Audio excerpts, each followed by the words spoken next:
The world may wish to ignore the war and wish that it would go away, but it is not going to go away. Instead, it has given birth to what the West chooses to call terrorism. We can condemn these acts, but when people are driven into a corner, they cannot be too particular about how they fight back. Bereft of the sophisticated weapons possessed by their attackers, they have to make do with the primitive weapons that they can devise. Telling them that such acts as suicide bombings are immoral and that their victims are little children will not stop them. After all, when the bombs and rockets of the Israelis hit them, no amount of scientific precision will stop the Palestinian children, the old and the sick, the non-combatants from being maimed and killed. The Palestinians are terrified by these attacks. To them, the terror they feel is real, and therefore their attackers are to them as much terrorists as they are accused of.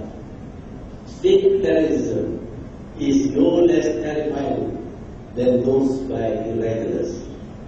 In Gaza, the indiscriminate bombings, rocketing, and bulldozing of homes while the occupants were still in them obviously terrified the people. The terrifying attacks against civilians must be considered acts of terror as well.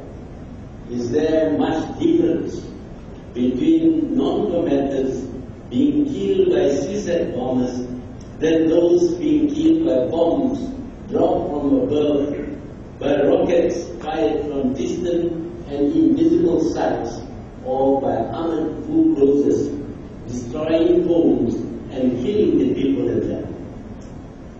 2001, the World Trade Center was attacked, allegedly by terrorists. I'm not sure now that Muslim terrorists carried out these attacks. There are strong evidences that the attacks were staged. If they can make Abaca, they can make anything. Killing innocent people to provide an excuse for war is not new in the United States. But whether real or staged, the 9/11 attacks have served the United States and Western countries very well. They have the excuse now to mount attacks on the Muslim world. Apart from the invasion of Afghanistan and Iraq, the world's Muslims, all 1.6 billion of them, have been essentially declared to be terrorists who must be subjected to all kinds of indignities to prove that they are terrorists. Today, the world is made to feel insecure. Everyone must fight the war against terror. Billions of dollars are being spent to counter terrorism. Air travel, in particular, has been greatly affected, with governments and airlines losing billions of dollars from the decline in air travel. Just when the counter-terrorist measures seem to be working, a new incident has shown that security of air travel has not been achieved. New measures, which added greatly to the cost and the inconvenience to airlines and air travelers, have been introduced. But there could still be a chink in the armor. The desperate terrorists may find yet another way to outsmart the security measures. Scan their shoes, confiscate bottles of cosmetics, search their underpants, scan their bodies, do whatever. But when people feel death is better than living under oppression, living without freedom and honor, the threat of the attacks will always be there.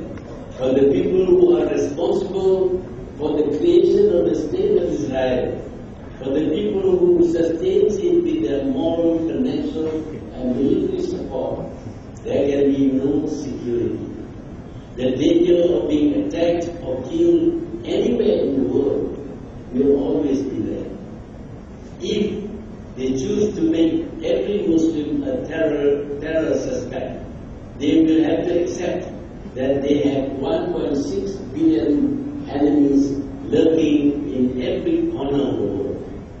But if they choose to eliminate the primary cause of the present violence and indiscriminate killings, then there is a good chance that the world will become secure again, that they can go anywhere in the world without fear of being blown up, kidnapped, or simply being shot.